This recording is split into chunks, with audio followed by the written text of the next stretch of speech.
شكرا سيد الرئيس. مرحبا بسيد الوزير، مرحبا بالطاقم المرافق. اليوم نحن قاعدين يعني في الجلسة هذه المخصصة للموافقة على الاتفاقية المتعلقة برخصة نفزاوة.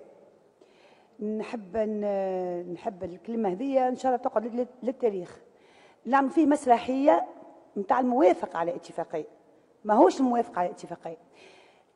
يقولوا مسرحية الموافقة على اتفاقية بناء على ماذا؟ الكلام هذا كلام كبير، خاطر بناء على زوج حاجات.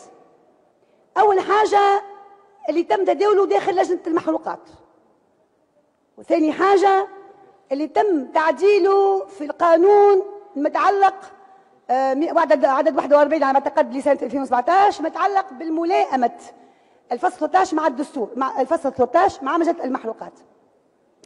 في الناحية الأولى اللي هي بمعنى علاش هي مسرحية وسيتك هكا هنا بكش يجي واحد آخر بعدك وزير آخر ويجي وزير آخر ويجي وزير آخر، ولكن المسرحية متواصلة مع الدولة، خاطر الدولة قررت أنه الملف هذايا يقعد صندوق أسود. مسرحية لأنه نوافقوا على شنو بالضبط؟ احنا اوكي يلزمنا نوافقوا على المبدأ نتاع الاتفاقية، لأنه هذا مبدأ سي لوتوريزاسيون باش يمشي يعمل استكشاف وبعد يعمل بحث وبعد يعمل الاستغلال. ايه لكن وقت يجي يعمل استغلال بعد ما يكمل البحث، وقت يتم الاتفاقيه الحقيقيه غادي، وقت يتم وقتها تحديد دور الدوله، اسكو الدوله تدخل معها شريك ولا، حجم المصاريف اللي احنا فيها تلاعب كبير، حسب حجم المصاريف الدوله باش تربح باش تخسر، وين وقتها دورنا كمجلس باش نوافقوا ولا ما نوافقوش على الاستغلال.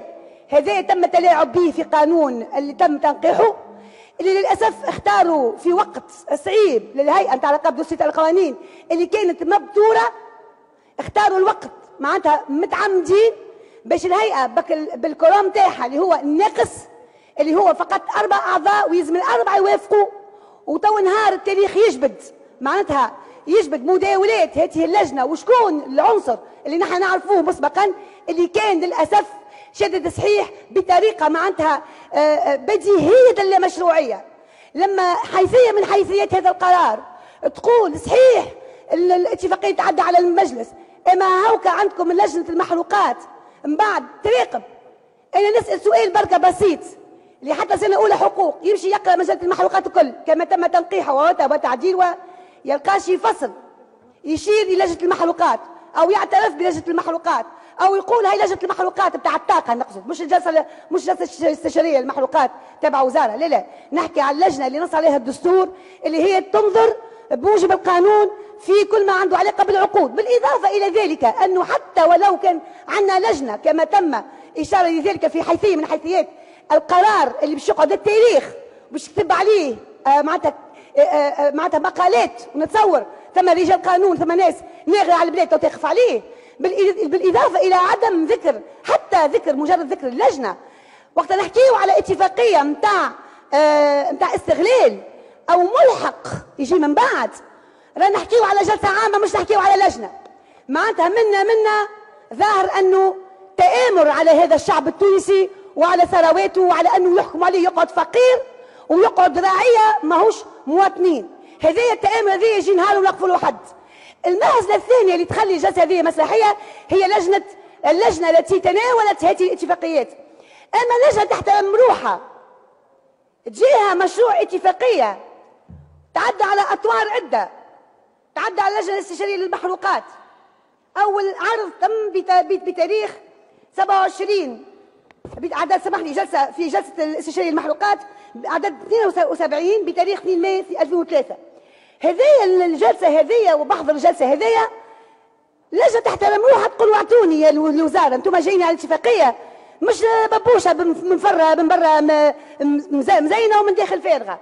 اعطوني المحضر، ما ثماش المحضر هذا متعلق بالمصادقه على لائحه الاجراءات المتعلقه بمنح الاتفاقيه، فيها طريقه اداء العروض، فيها المعطيات الفنيه والماليه المستوجبه، فيها تركيبه اللجنه الفنيه لفتح الظروف ورزنامه التزاماتها، كيف المحضر نتاع جلسه 11 عدد 111 لتاريخ 2014 اوت 2014، كيف اللي بدات فيه اللجنه بالموافقه، كيف عندنا المحضر جلسه الاخرى نتاع 2012 بتاريخ 11 اوت، جلسه اخرى عدد 113 بتاريخ 5 ماي. كل هذه الجلسات لجنه بتاع الطاقه مامنينها على ثروات البلاد، من المفروض انها تاخذ التقارير هذه وتفليهم فليان وتشوف مدى جديتهم مدى مصداقيتهم. شنو تاخذ كلام عنه وعن هذايا باش يوريك اللي احنا اليوم في مسرحيه.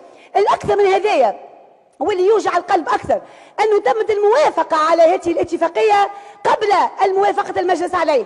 عندنا تمت الموافقه على الاتفاقيه هذه بتاريخ معناتها عفوا لحظه او عندي دقيقه بالك وتوقيع اتفاقيه وملحقاتها الخاصه برخص البحث في 9 جوان 2016. على جايين انتم توقعوا في اتفاقيه قبل موافقه المجلس على جايين. خدمتوا خدمه كل جايين نحن باش نعطوكم صوره. هاي المسرحيه حقيقيه. يعني نحن يا شعب التونسي راهو عندكم دوله للاسف او من اؤتمنوا على هذه الدوله. دولتنا ارقى واسمى من انها تنداس لان هذيك تمثل الشعب التونسي. اما من يمثلون الدوله بتعاقبهم الكل. شكرا سي زياد الاخضر 4 دقائق. تفضل سي زياد. تفضل سي زياد.